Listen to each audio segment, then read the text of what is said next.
திருவாரூர் மாவட்டம் முத்துப்பேட்டை தாலுகாவுக்கு உட்பட்ட பெருகவாழ்ந்தான் அடுத்த காந்தாரி எனும் கிராமம். கிராமத்தில் ஏழை எளிய பட்டியலினத்தைச் சேர்ந்த 300க்கும் மேற்பட்ட குடும்பங்கள் வசித்து வருகின்றனர். கிராமத்தில் பல்வேறு அடிப்படை அத்தியாவசிய வசதிகள் இல்லாத போதிலும் அதனையெல்லாம் ஒரு பொருட்டாக நினைக்காமல் இக்கிராம மக்கள் ஒரே ஒரு கோரிக்கையை மட்டும் கடந்த 100 ஆண்டுகளுக்கு மேல் அரசிடம் வலியுறுத்தி வருவது, இறந்தவர்களின் உடலை சிரமமின்றி மயானத்திற்கு கொண்டு செல்ல அப்பகுதியில் உள்ள ஆற்றின் குறுக்கே பாலம் கட்டித்தர வேண்டும் என்ற ஒற்றை கோரிக்கைதான்.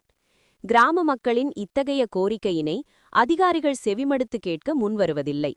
இருந்தபோதிலும் காந்தாரி கிராம மக்கள் தங்களது கோரிக்கையை அதிகாரிகள் மற்றும் அரசியல்வாதிகளிடம் தேர்தல் நேரத்தில் வாக்கு சேகரிக்க வரும்போது முன்வைத்து வருகின்றனர்.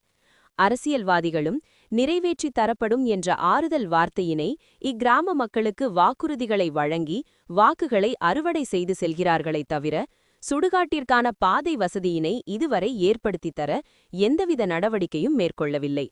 இத்தகைய சூழலில் ஆற்றில் தண்ணீர் கரைபுரண்டு செல்லும் நிலையில் காந்தாரி கிராமத்தினர் இறந்தவரது உடலை ஆற்றின் அக்கறையில் உள்ள சுடுகாட்டிற்கு கொண்டு செல்லும்போது ஆற்றில் இறங்கி தண்ணீரில் நீந்தி உடலை எடுத்து சென்று வருகின்றனர்.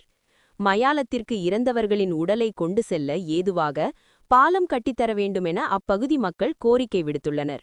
இந்த கோரிக்கையை இதுவரையிலும் நிறைவேற்றாத அதிகாரிகளை கண்டித்து வருகிற சட்டமன்ற தேர்தலை புறக்கணிப்பதாக கூறி காந்தாரி கிராமத்தில் 200க்கும் மேற்பட்டோர் சாலை மறியல் போராட்டத்தில் ஈடுபட்டனர். மன்னார்குடி முத்துப்பேட்டை செல்லும் சாலையில் சுமார் 2 மணி நேரத்திற்கு மேலாக போக்குவரத்து பாதிப்பு ஏற்பட்டது. தகவல் வந்து சம்பவ இடத்திற்கு வந்த வட்டார ஊராட்சி அலுவலர் உள்ளிட்ட அதிகாரிகள் பேச்சுவார்த்தையில் ஈடுபட்டு உடனடியாக உங்களுடைய கோரிக்கை நிறைவேற்றப்படும் என உறுதியளித்ததன் பெயரில் போராட்டம் தற்காலிகமாக கைவிடப்பட்டது. செய்திகளை உடனுக்குடன் தெரிந்து கொள்ள லைக் பண்ணுங்க, ஷேர் பண்ணுங்க, சப்ஸ்கிரைப் பண்ணுங்க, மறக்காம கமெண்ட் பண்ணுங்க.